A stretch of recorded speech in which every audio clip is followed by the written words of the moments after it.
దాసిని విడిపించి తీసుకొచ్చి జోష్న సుమిత్ర కూతురు కాదని స్కామ్ గురించి బయట పెట్టిన కాశీ. ఇంతకు ఏం జరిగింది? అసలు దాసిని విడిపించి కాశీ తీసుకురావడం ఏంటి? జోష్న సుమిత్ర కూతురు కాదని స్కామ్ గురించి కాశీ బయట పెట్టడం ఏంటి? అంటే కాశీకి దాసు నిజం చెప్పేశాడా? ఇదంతా కూడా వీడియోలో చూసి తెలుసుకునేద్దాం.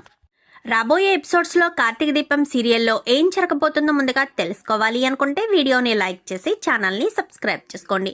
మొత్తానికైతే సుమిత్రకు ఏ నిజమైతే తెలియకూడదని తాపత్రయపడ్డారో నిజం జోష్న చెప్పేసింది కదా. డాక్టర్ హారికను పిలవడంతో ధైర్యానికి మన భయానికి మించిన రోగం మరొకటి ఉండదు. ఒక వ్యక్తి అని ఉదాహరణ చెప్పి ఇద్దరు వ్యక్తులకి జబ్బు ఉందని చెప్పాను.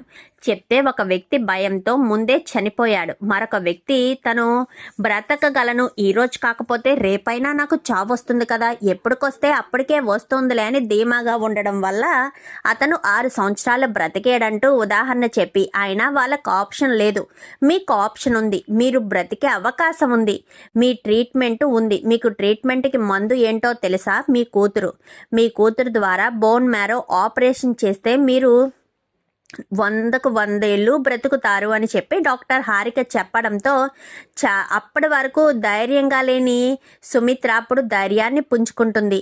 అంటే నేను ఈరోజే హాస్పిటల్కి రావాలా అని చెప్పనగానే దానికంటే ముందు జోష్నకు కొన్ని టెస్టులు చేయాలి, టెస్టులు చేసిన తర్వాత అప్పుడు మిమ్మల్ని హాస్పిటల్కి ఎప్పుడు తీసుకురావాలో ఎప్పుడు జాయిన్ అవ్వాలో చెప్తాను అంటూ ఇంకా హారిక అయితే ఇంకా నేను వెళ్ళొస్తాను, మీరు ధైర్యంగా ఉండండి, మీరు ఎవ్వరి గురించి ఆలోచించొద్దు, నాకు ఏమీ కాదు, అయినా మిమ్మల్ని ప్రేమించే వ్యక్తులు మీ చుట్టూ ఉన్నప్పుడు మీకేమవుతుంది, మీరు అది ఆలోచించలేకపోతున్నారు అంటూ చెప్పి ధైర్యం చెప్తుంది. చెప్పేసేసరికి సరే అని ఇంకా ధైర్యంగానే ఉంటుంది సుమిత్ర. అయితే జోష్నను తీసుకుని కార్తీక్ హాస్పిటల్ దగ్గరికి బయలుదేరతాడు. ఇంకా కాశీ స్వప్నకు ఫోన్ చేసి స్వప్నను బ్రతిమాలుకుంటాడు. ముందైతే కోపంగా నాకు అవసరం లేదు అన్నట్టు వెళ్ళిపోయిన కాశీయే స్వప్నను బతిమాలుకుంటూ ఉంటాడు. నీ అంతటా నువ్వే నా దగ్గరికి వస్తావు, నేను తప్పు చేసిన వాడిని కాదని, నేను మంచివాడినని నువ్వు గుర్తిస్తావు అని చెప్పి నాన్నతో కూడా నేను చాలా హార్ష్గా మాట్లాడాను, నువ్వు నా తండ్రివి కాదు, నేను నీ కొడుకును కాదంటూ మాట్లాడాను అని చెప్పి ఫోన్ చేస్తాడు. ఫోన్ చేసేసరికి కాశీ అని పేరు వస్తుంది. ఎవరు ఫోన్ చేశారు అని చెప్పి దాస్ అడగడంతో కాశీ ఫోన్ చేశాడు అనగానే కాశీ ఎందుకు ఫోన్ చేసుంటాడు అని ఆలోచిస్తాడు దాస్. అయితే ఇంకా కాశీ 2-3 సార్లు ఫోన్ చేస్తాడు. ఇదేంటి, నాన్నకి ఎన్నిసార్లు ఫోన్ చేసినా ఫోన్ లిఫ్ట్ చేయడం లేదు, నాన్న ఇంటి దగ్గర ఉన్నాడా లేడా? ఇంటి దగ్గర ఉంటే ఖచ్చితంగా ఫోన్ లిఫ్ట్ చేస్తాడు, ఉన్నాడో లేదో ఒకసారి అత్తయ్య గారికి ఫోన్ చేసి కనుక్కుందాం, అత్తయ్య గారు నేను ఫోన్ చేస్తే ఖచ్చితంగా లిఫ్ట్ చేస్తారు అని చెప్పి ఫోన్ చేస్తాడు. ఫోన్ చేసేసరికి ఏంటి బాబు అని చెప్పాను కానీ మా నాన్న ఇంట్లోనే ఉన్నారు అత్తయ్య అని చెప్పనేసరికి మీ నాన్నగారు నిన్ననగా వెళ్ళారు, ఇప్పటికింకా ఇంటికి రాలేదు అని చెప్పాను కానీ సరే అత్తయ్య అని ఫోన్ పెట్టేస్తాడు. అదేంటి, నాన్న నిన్ననగా బయటికి వెళ్ళాడు అంటే నాతో రాత్రి మాట్లాడాడు, ఆ తర్వాత ఆవేశంగా ఎక్కడికో వెళ్ళాడు, మరి వెళ్ళిన మనిషి ఇంటికి రావాలి కదా, బావకు ఫోన్ చేద్దామని కాశీ కాస్త కార్తీక్కి ఫోన్ చేస్తాడు. బావా అని చెప్పాను కానీ ఏంటి కాశీ, అది నాన్నని చూసావా అని చెప్పనేసరికి నాన్ననా, నేను చూడలేదు కాశీ, రాత్రి మామయ్య నాకు ఫోన్ చేశాడు, మళ్ళీ మామయ్య ఫోన్ పనిచేయలేదు అనగానే పక్కన జోష్న టెన్షన్ పడుతూ ఉంటుంది. జోష్న టెన్షన్ పడుతూ ఉండడం కార్తీక్ గమనిస్తాడు. ఎందుకు జోష్న టెన్షన్ పడుతుంది? బ్లడ్ టెస్ట్ల గురించి టెన్షన్ పడుతుందా, లేక దాస్ మామయ్య గురించి టెన్షన్ పడుతుందా అని చెప్పి అనుకుంటూనే సరే దాస్ మామయ్య ఎక్కడున్నాడో కనుక్కో కాశీ అని చెప్పి ఫోన్ పెట్టేస్తాడు. అదేంటి ఎవ్వరికీ తెలియదు అంటున్నారు, నాన్న ఎక్కడికి వెళ్ళి ఉంటాడు? అయినా వెంటనే ఒకసారి నా ఫ్రెండ్ ద్వారా లొకేషన్ ఎక్కడుందో ఏంటో తెలుసుకోవాలి అని చెప్పి వెంటనే వాడి ఫ్రెండ్ ఒకడు వాడితో పాటు తిరుగుతాడు కదా, వాడికి ఫోన్ చేస్తాడు. వాడు ఇలాంటి వాటిలో ఎక్స్పర్ట్. ఏంట్రా అని చెప్పాను కానీ నేను ఒక నెంబర్ చెప్తాను, ఆ నెంబర్ ఇప్పుడు ఎగ్జాక్ట్లీ అంటే ఎక్కువసేపు ఎక్కడుంది, ట్రావెలింగ్ కాదు, ఎక్కువసేపు ఎక్కడ నిలబడిందో ఒకసారి చూసి చెప్తావా అనగానే ప్రజెంటు ఆ నెంబర్ ఎక్కడుందంటే ఒక్క నిమిషం చూసి చెప్తాను అని చెప్పి వెయిట్ చేయమని ఒరే అది ప్రజెంట్ సిటీ అవుట్స్కట్స్లో ఒక ఓల్డ్ బిల్డింగ్ ఏదో ఉంది, అక్కడ ఉందిరా అని చెప్పనేసరికి నాన్నకు అక్కడేం పని, సిటీ అవుట్స్కట్స్ వరకు వెళ్ళి అక్కడ ఓల్డ్ బిల్డింగ్లో ఉండవలసిన అవసరం ఏముంది, నాన్న అంత దూరం వెళ్ళడే, అంత దూరం నాన్నకు వెళ్ళవలసిన అవసరం ఏముంది, సరేరా నాకు ఆ లొకేషన్ పంపించు అని చెప్పాను. కానీ సరే అని చెప్పి వెంటనే ఆ లొకేషన్ని వాడికి సెండ్ చేస్తాడు. వాడికి సెండ్ చేసేసరికి లొకేషన్ తెలుసుకున్న కాశీ కాస్త బయలుదేరి వెళ్తాడు. ఇంకా జోష్న పారిజాతం ఇద్దరు హాస్పిటల్ దగ్గరికి వెళ్తారు. హాస్పిటల్ దగ్గరికి వెళ్ళిన తర్వాత మేడం అని చెప్పాను. కానీ వచ్చారా నర్స్ బ్లడ్ తీసుకో అని చెప్పనేసరికి సరే అని చెప్పి ఇంకా జోష్న వెళ్ళి బ్లడ్ ఇస్తుంది. రిపోర్ట్స్ కోసం వెయిట్ చేయమంటారా అని చెప్పాను. కానీ వద్దు కార్తిక్, మీరు వెళ్ళండి, రిపోర్ట్స్ అన్నీ వచ్చాక నేను కాల్ చేస్తాను, డైరెక్ట్గా సుమిత్ర గారిని తీసుకుని హాస్పిటల్కి వద్దురు. కానీ మీరేమీ టెన్షన్ పడకండి, సుమిత్ర గారికి ఏమీ కాదు, నేను మొత్తం రిపోర్ట్స్ అన్నీ కూడా చూస్తాను అనగానే ఇంకా పారిజాతానికి ఏయో పిచ్చ డౌట్లు వస్తాయి కదా, రిపోర్ట్స్ సరిగ్గా వస్తాయా రావా అనగానే జోష్న సుమిత్ర గారి కన్న కూతురు అయితే రిపోర్ట్స్ అన్నీ కరెక్ట్గా వస్తాయి, ఇవి కొంచెం హెల్త్ చెకప్ కోసం అంతే, అంతకు మించి ఏమీ కాదు అని పారిజాతానికి హారిక చెప్తుంది. సరే పద పారు వెళ్దాము అని చెప్పనేసరికి ఇంక మొత్తం ముగ్గురు బయలుదేరతారు. బయలుదేరేసరికి అవును పారు, నువ్వెందుకు సుమిత్రత్త కూతురు జోష్న కాదా, అవునా, రిపోర్ట్స్లో తేడా వస్తుంది అని ఎందుకు మాట్లాడుతున్నావు అంటే జోష్న సుమిత్రత్త కూతురు కాదా అని చెప్పి కార్తిక్ ఏమీ తెలియనట్టుగానే మాట్లాడతాడు. ఏంట్రా ఏం మాట్లాడుతున్నావు, జోష్న సుమిత్ర కూతురే, దశరథ్ కూతురే, శివనారాయణ గారి మనవరాలే, మరి నువ్వెందుకు అలా మాట్లాడావు, మరి డాక్టర్ గారితో రిపోర్ట్స్ సరిగ్గా వస్తాయా రావా అని ఎందుకు మాట్లాడావు పారు అని చెప్పనేసరికి అది నేను కావాలని ఏం మాట్లాడలేదురా, ఒక్కొక్కసారి రిపోర్ట్స్లో కూడా తేడా వస్తుంది కదా అన్న ఉద్దేశంతో అలా మాట్లాడేనే తప్ప నేను వేరే ఉద్దేశంతో ఏమీ మాట్లాడలేదురా అని చెప్పాను. కానీ అవునా, సర్లే పదండి ఇంటికి వెళ్దాం, ఇంటిది సుమిత్రత్త ఎలా ఉందో, టెన్షన్ పడుతుందేమో, అయినా సుమిత్రత్తకి ఏం కాదులే, జోష్న బోన్ మ్యారో ఆపరేషన్కి ఒప్పుకొని ఆ ఆపరేషన్ చేయించేస్తుంది కదా, సుమిత్రత్త ప్రాణాలు కాపాడేస్తుంది, ఎంతైనా కన్న కూతురు కదా, కన్న కూతురైతే ఆ మాత్రం ప్రేమ ఉంటుంది అని చెప్పి కార్తీక్ కొంచెం వెటకారంగా మాట్లాడుతూ ఉంటాడు. ఇంకిక్కడ కాశీ బయలుదేరి వెళ్తాడు. వెళ్ళేసరికి ఆ బయట ఏయో 2-3 బళ్ళు కనిపిస్తాయి. ఇదేంటి బళ్ళున్నాయి వెళ్ళయి అని అనుకుంటూనే చూసేసరికి ఒక పక్కన ఒక కిడ్నాపర్స్ చేస్తుంటారు కదా, వ్యాన్ ఒకటి కనిపిస్తుంది. ఏంటి ఇంత వ్యాన్ ఉంది, నాన్న ఇక్కడ ఎందుకున్నాడు, నాకు తెలిసి నాన్నని ఎవరో దాచిపెట్టారని నా మనసు కనిపిస్తుంది, చాలా జాగ్రత్తగా వెళ్ళాలి, నాన్నను కాపాడుకోవాలి అని చెప్పి ఇంకా వెంటనే కాశీ జాయిగా అక్కడ దూరం నుంచి అంటే వేరే రూట్ నుంచి, ఫ్రంట్ నుంచి కాకుండా వేరే రూట్ నుంచి అక్కడ ఏమన్నా కిటికీలు ఉన్నాయేమోనని చూస్తూ ఉండేసరికి ఒక చోట ఒక కిటికీ ఉంటుంది. కిటికీలు కూడా సరిగ్గా రాకుండానే అద్దం ఒకటి పగిలిపోయి ఉంటే ఆ అద్దంలోంచి చూస్తూ ఉంటాడు. దాసుని ఒక చైర్లో కూర్చోబెట్టి చేతులు కట్టేసి ఉంటారు. ఎదురుగా 2 మగవాళ్ళు కూర్చుని పేకాట ఆడుతూ ఉండేసరికి ఒక్కసారిగా చూసి షాక్ అవుతాడు.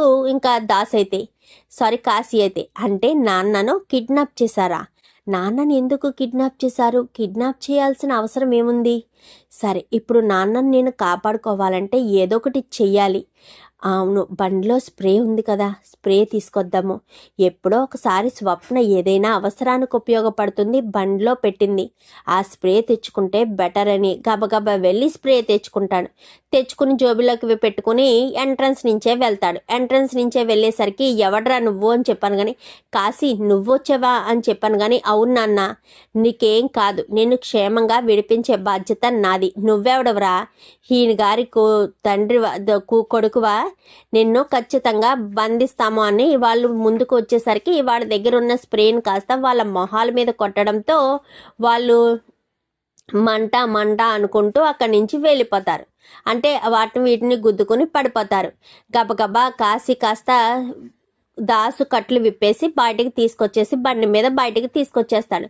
వీళ్ళకి ఇంకా స్ప్రే కొట్టడంతో అవి ఇవి తగులుకుని కింద పడిపోతారు, స్పృహ కోల్పోయేసరికి ఇంకా కాశీ కాశీని తీసుకుని దూరంగా వచ్చేస్తాడు దాసు. వచ్చిన తర్వాత ఒక చోట ఆపి, ఏంటి నాన్న, అసలు నిన్ను అక్కడ ఎవరు దాచిపెట్టారు?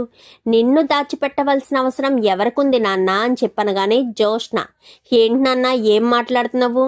జోష్నక్క ఎందుకు నిన్ను దాచిపెడుతుంది అని చెప్పనేసరికి, ఎందుకంటే జోష్న అక్క అని నువ్వు మాట వరుసకి పిలిచినా తనే నీ సొంత అక్క. నీ అక్క చనిపోయింది అని నేను చెప్పాను చూడు, అదంతా అబద్ధం. జోష్న బ్రతికే ఉంది అనగానే, జోష్న నాకెలా అక్క అవుతుంది? నాకు నార్మల్గా అక్క అని అంటున్నావా లేక నా సొంత అక్క అంటున్నావా? నీకు అసలు విషయం తెలియదు కదా.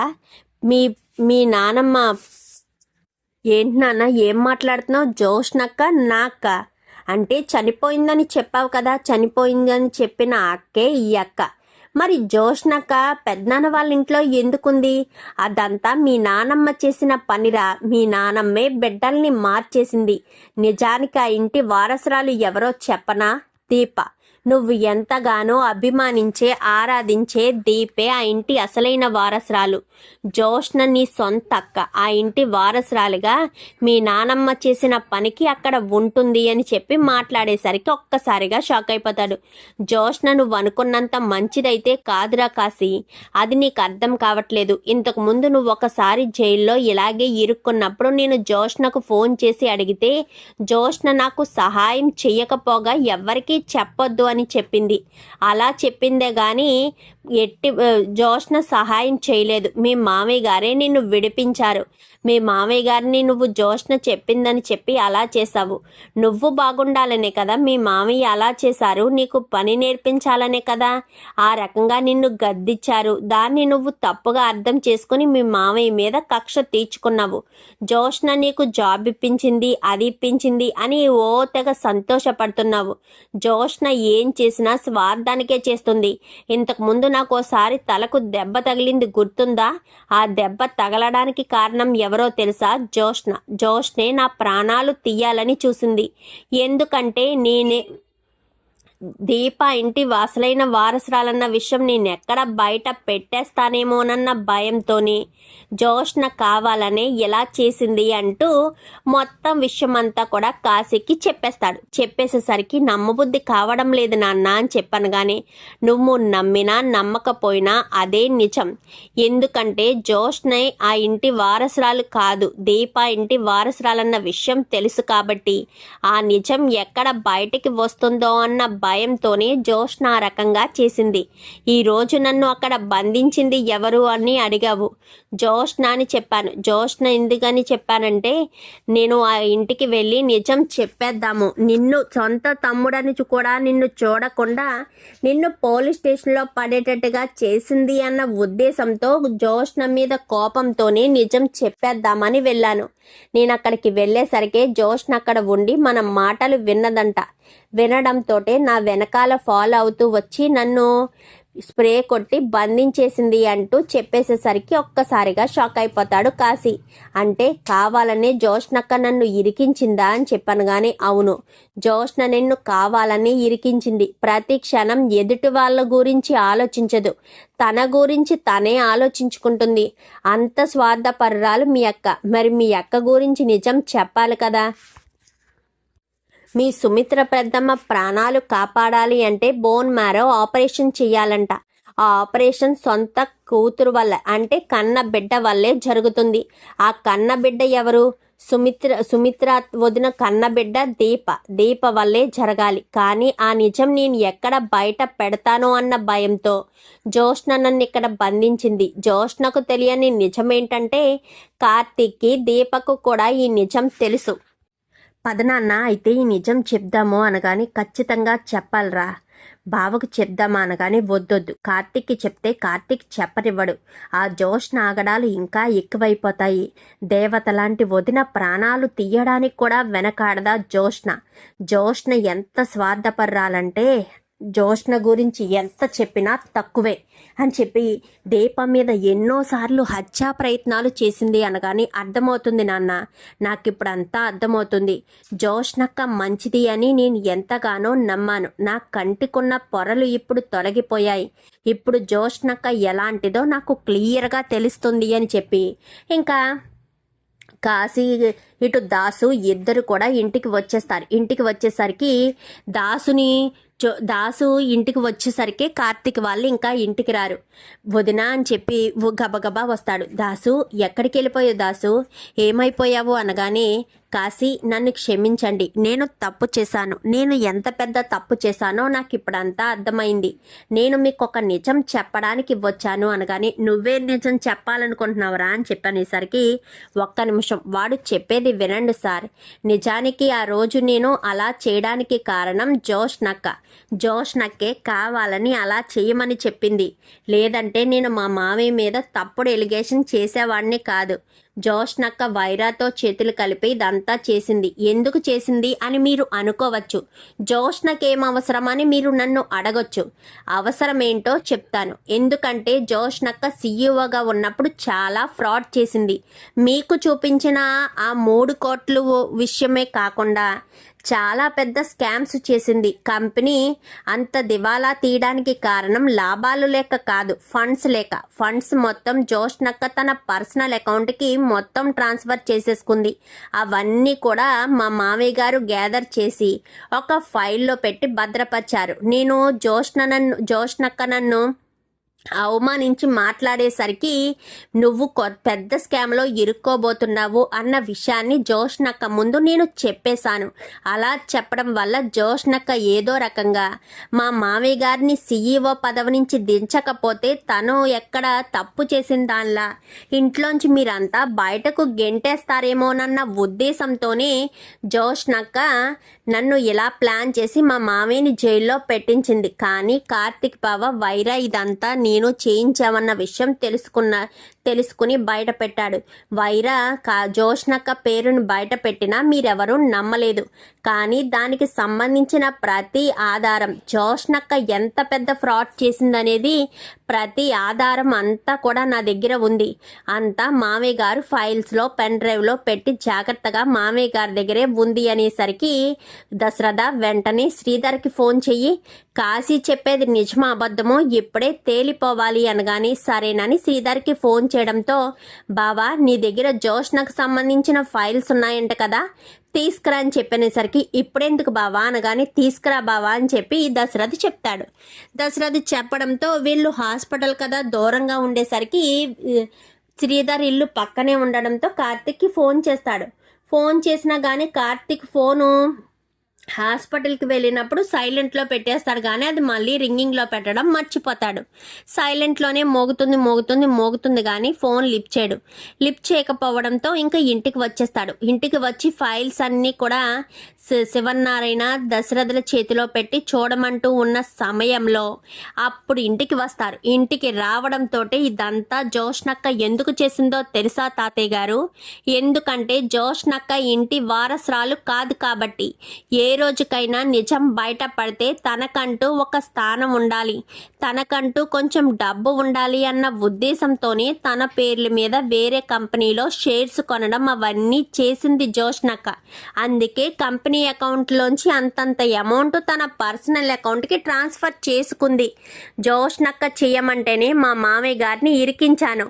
ఈ ఫ్రాడ్ పనులు బయట పడకుండా ఉండడం కోసమే ఇదంతా జరిగింది అంటూ కాశీ విషయం అంతా కూడా బయట పెట్టేస్తాడు. అవును శివనారాయణ గారు, జోష్న ఇంటి వారసురాలు కాదు. జోష్నకు ఈ ఇంటికి ఎలాంటి సంబంధం లేదు. జోష్న నా సొంత కూతురు. మీ ఇంటి వారసురాలు జోష్న కాదు, దీపే మీ ఇంటి అసలైన వారసురాలు. ఎందుకంటే మా అమ్మే చిన్నప్పుడే బిడ్డలు పుట్టగానే బిడ్డల్ని మార్చేసింది.